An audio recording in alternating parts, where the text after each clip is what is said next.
Mesdames et messieurs, bonjour, bonsoir, je suis Patrick François et bienvenue sur Haïti Culture et Perspective.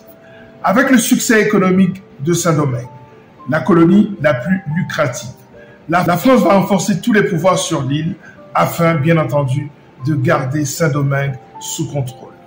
Le pouvoir politique, le pouvoir économique, le pouvoir policier, le pouvoir religieux, idéologique, militaire, etc. On en parle ?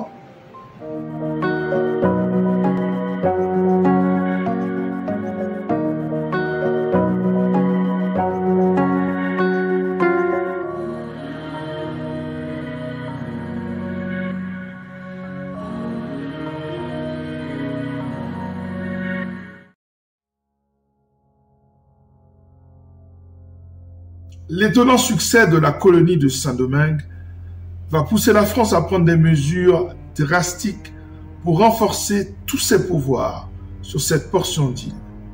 En effet, pour ceux qui se demandent pourquoi l'esclavage a-t-il duré si longtemps à Saint-Domingue et ailleurs, il importe de comprendre la complexité de ces pouvoirs et leur force. En effet, le pouvoir colonial sera donc à la fois militaire, policier, juridique, politique, etc. En témoigne la présence dans la colonie la plus riche de la France d'une milice particulièrement répressive. Mais la colonie dispose dans son arsenal de pouvoir un volet exécutif, un volet judiciaire et même une autorité religieuse endoctrinant. Et puis tout le pouvoir colonial dépend d'un narratif, d'une idéologie selon laquelle l'homme noir est foncièrement inférieur, qu'il est fait pour servir, qu'il ne possède pas d'âme et qu'il peut donc être objectivé.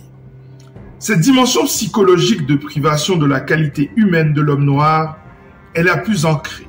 Elle constitue en réalité la plus grosse gangrène pour la conscience collective des Antillais et des Afro-Latinos. On va le voir, le pouvoir colonial est holistique, idéologique et doctrinal. Le pouvoir colonial est donc redoutable et explique pourquoi les révoltes sont si rares dans la colonie de Saint-Domingue.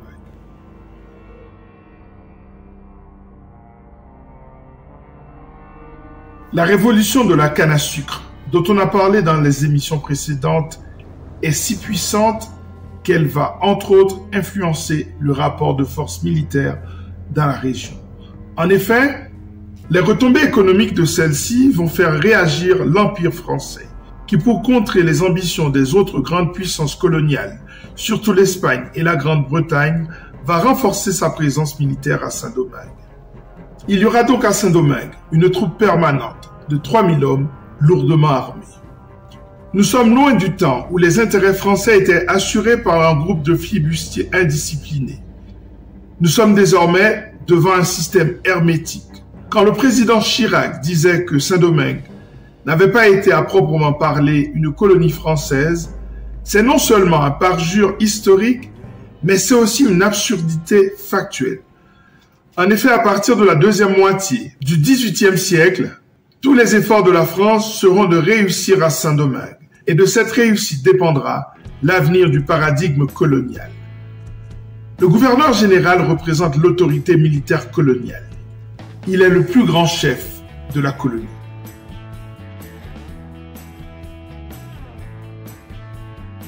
Pour la France, grand empire colonial, l'ennemi est à la fois régional et global, interne et externe. Alors, après avoir fortifié l'île, la France va augmenter le nombre des fonctionnaires, renforcer le pouvoir du gouverneur et celui de l'intendant. Pour rappel, le poste d'intendant de police, de justice et de finances est créé en France en 1635 par un édit de Louis XIII à la demande de Richelieu. Le but est de mieux contrôler l'administration locale.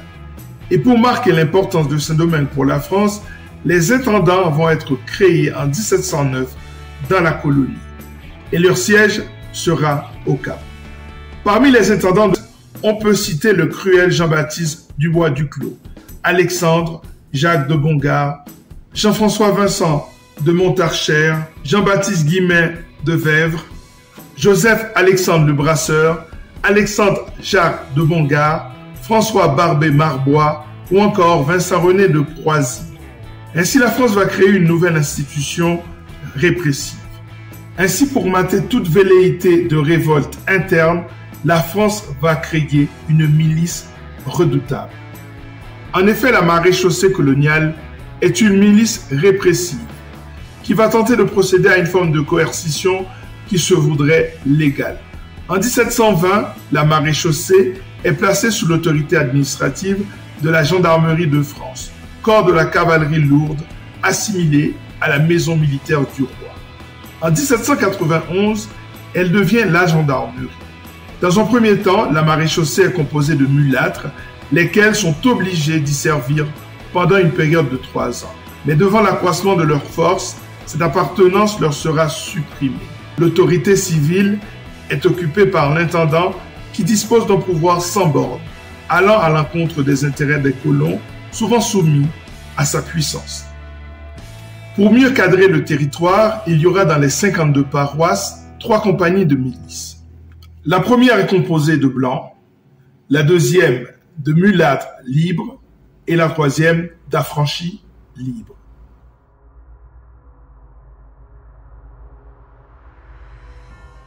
Le gouverneur et l'intendant se partagent le pouvoir administratif. C'est l'intendant qui est chargé de l'administration des finances.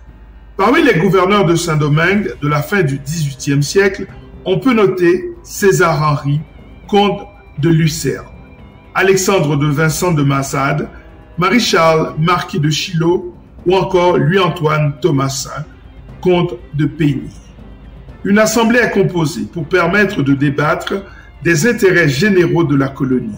Elle est composée du gouverneur général, de l'intendant général, du président du conseil de chaque province, du procureur général, de l'ordonnateur et des chefs de milice. Or, problème, les grands planteurs ne sont pas représentés dans les assemblées. La haine qu'ils éprouvent vis-à-vis des agents du pouvoir politique constitue une brèche dans le système qui va être exploité par des acteurs en colère. Tout système, aussi complexe soit-il, possède en son sein les raisons de sa propre chute. Il faut juste des hommes susceptibles de saisir ces contradictions et de les exploiter. Et ces hommes vont pulluler à Saint-Domingue au XVIIIe siècle.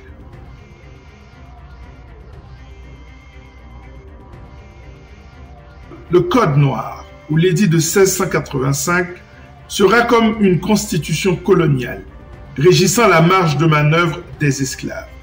Il interdit notamment que les Blancs fassent des enfants avec leurs esclaves, sous peine d'être soumis à une amende de plus de 2000 livres de sucre. En plus, ces enfants sont confisqués au profit de l'hôpital des Pères de la Charité, sans aucune possibilité d'être rachetés. Et la femme blanche qui couche avec un esclave est automatiquement déportée vers la métropole ou vers une autre colonie.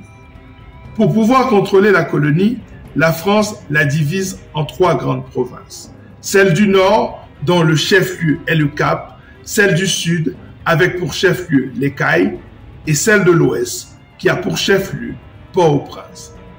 Il y a dans la colonie, comme on vient de le dire, 56 paroisses.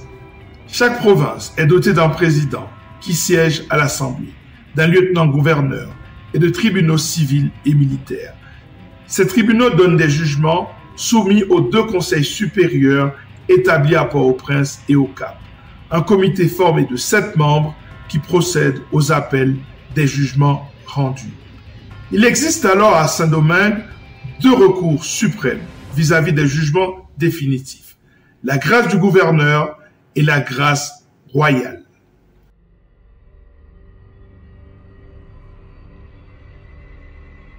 Le pouvoir colonial est si fort qu'il va même coloniser la croyance et la foi des êtres humains.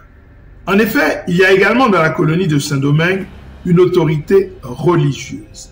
Elle est assurée par l'Église catholique, apostolique et romaine.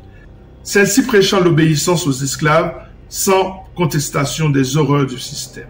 À Saint-Domingue, la religion catholique romaine sera donc complice de ce crime contre l'humanité.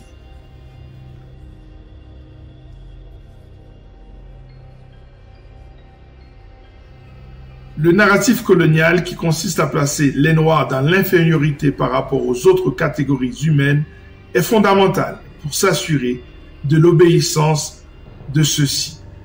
Mais bientôt, ce narratif va se fissurer avec l'émergence de trois hommes.